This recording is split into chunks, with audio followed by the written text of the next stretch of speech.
Performance artist Mbuso Khoza will return with yet another installment of the Isandlwana Lecture.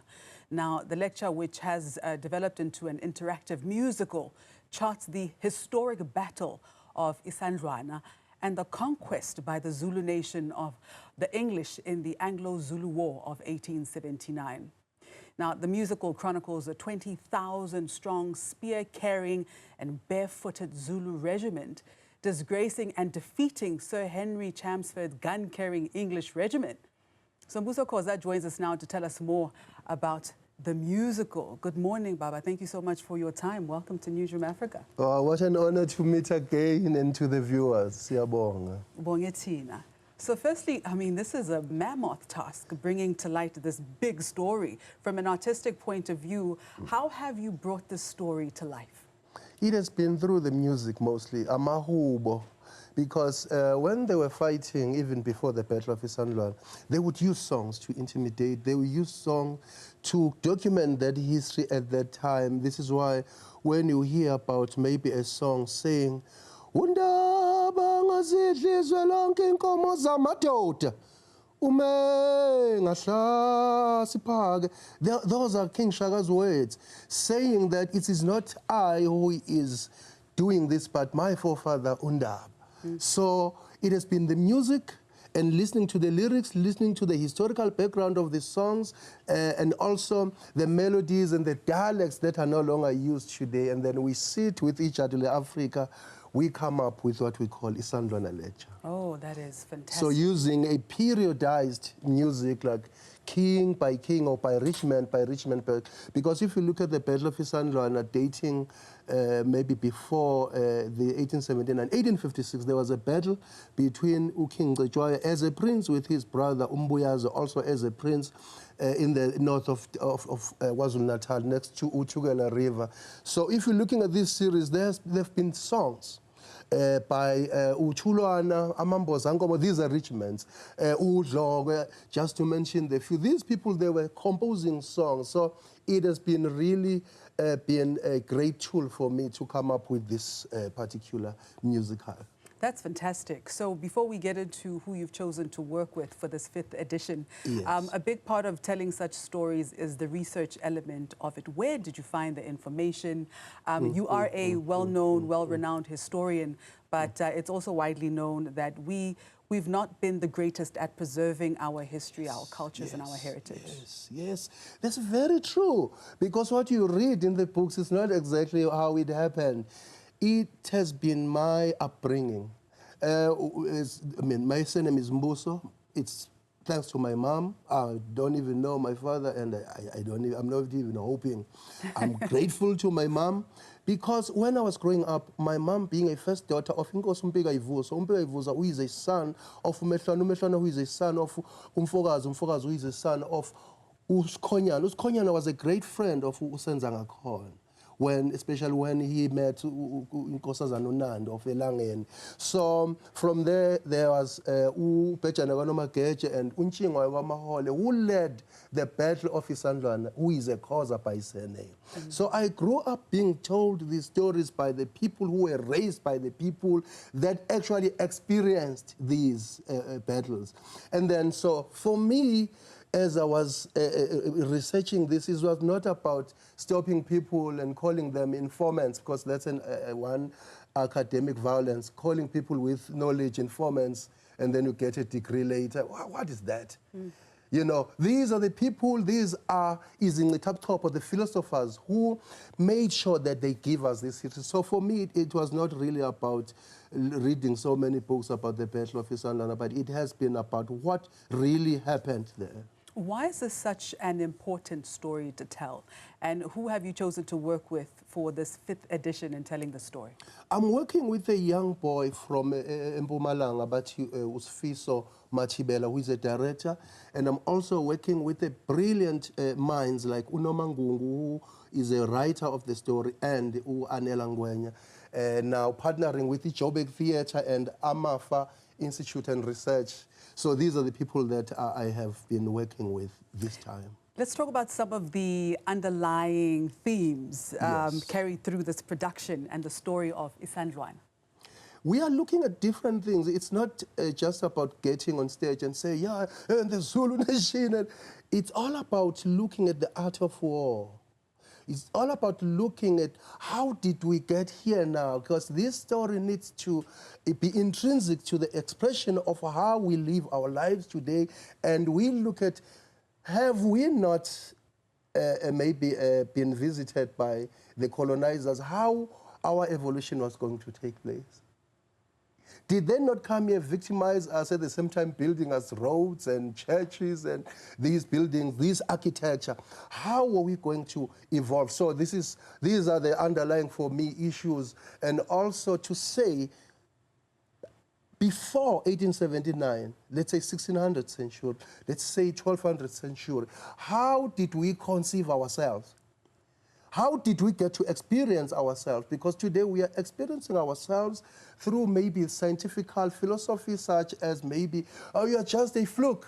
Here, someone else says, no, someone molded you and actually put something to you so that you are here. But that is in flat contradiction to the spermatozoa, to the chromosomes, to the subatomic subatoms, up to the molecular structure, to the fields of energy. How, as black people, looking at the Battle of Isandlwana, today, we conceive ourselves. Are we conceiving ourselves from a ceramic view?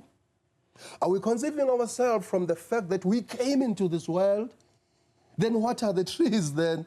If we do not see ourselves as part of the nature, we're going to create a violence between ourselves and nature, such as using muti to kill one another. And we are landless, but we are priding ourselves in these animal skins, and we sin, dopamine comes in. But where are we? How do we conceive ourselves? What are our basic assumptions when we wake up in the morning? After all of these historicities. Let's talk about those basic assumptions that we may carry as Africans. I mean, what would you say is the greatest misconception that has been held over time immemorial? For me, is how we, after accepting the religion, is how we got to conceive ourselves and create certain things around what we call ancestors. Now, this is what I'm going to say. It is again in contradiction if you say Impepo is the one that is going to connect you with your ancestors, but not your metaphysics sphere. We've lost that. Look at how we are attending to our Meibubungoma after these battles. This is what we say. Exactly how the Judaism and other forms, they have conceived God as a king. But yet trees and all the cosmic locuzana analysis, they tell us that there is no king behind all of these happenings. We are a happening. We did not come into this world. We grew like trees like everyone else. But the problem after these battles, we were told on how to conceive ourselves. Look at the issue of death. We kill so many cows. Yeah, we are trying to block that, but what about, and how about the thought vibrations within you?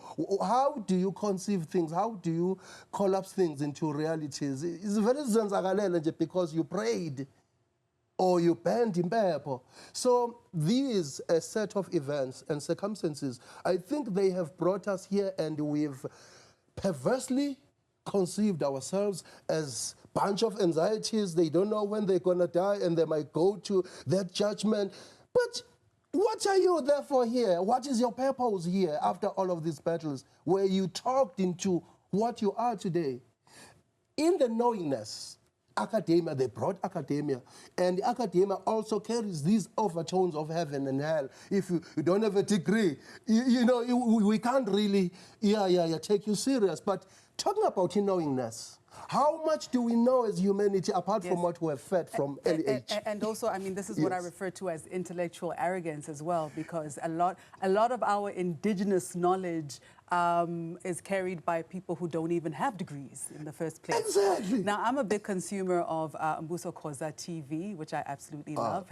Yes. I came across the part where you speak about how knowledge of self is crucial for love of self. Can you expand a little bit more about that and tell us briefly about Mbuso Khoza TV? Yes, you're touching on self. Again, the conception of self. we conceive ourselves from the ego center. Oh, you know, Khoza did that, and then you create an ego around that, and you spiritualize that, yet it is again in flat contradiction to how the universe operates. So this is where I'm going with this. The knowledge of self. You wear an animal skin, or you wear your Santa Marena on a Heritage Day, and then you beat your chest. I know who I am. How much do you know about your neurological transmitters that creates the external world that you see now? Because my being here, you being here, we created the world. But how we look at the world and how we look at how we should go forward, it's always in the backwardness. Right, and looking at the world right now, today in particular, I mean, you mentioned death and our concepts around death. Today we are burying two gigantic music icons, Oswini, Khumalo, as well as Doc Shebeleza. So I don't know if you have any sentiments to impart with regards to their funerals today. Oh, yes, of course. Firstly, I would say, to the family's condolences. Even though there is no death, obviously, but we just get tired here and then we go to another dimension. But naturally, it feels sad when someone passes away. And to the nation and to the consumers of the music, I would say my message to the families, but I hope our government is seeing how perishing our legends are in this era, and ask myself, who are we grooming to assume the status of Dr. Shebeleza, Sisi Uwini? Uwini started with Babu Sizwe Zako, and then Mamu Dr. Rebecca Malope, up to now. But who are we grooming, to take that direction? Do we even have any institute in the arts that really seeks to preserve our music, apart from our kids echoing what Americans are doing? Yeah. So before we let you go, Baba, what do you hope audiences will take away very briefly, and can you tell us where and when people can watch Isandlwana Lecture and Musical? The walls are falling from the 22nd, 22, 23, 24, 26 of January at Joburg Theatre, 22 to 26th at Joburg Theatre, and they can purchase tickets at Web Tickets. And the walls are going to fall. I'm coming with Isandlwana Afrika and Isandlwana Lecture. Actually, it's the 7th year. 7th year? We started in 2019. Oh, there we go. Fantastic. Yes, well, I'm definitely coming with my family. Everyone needs to know the story. Thank you so much for your time. Gwande. Gwande, Papa, Gwande. That was performance artist and historian Mbuso Khoza.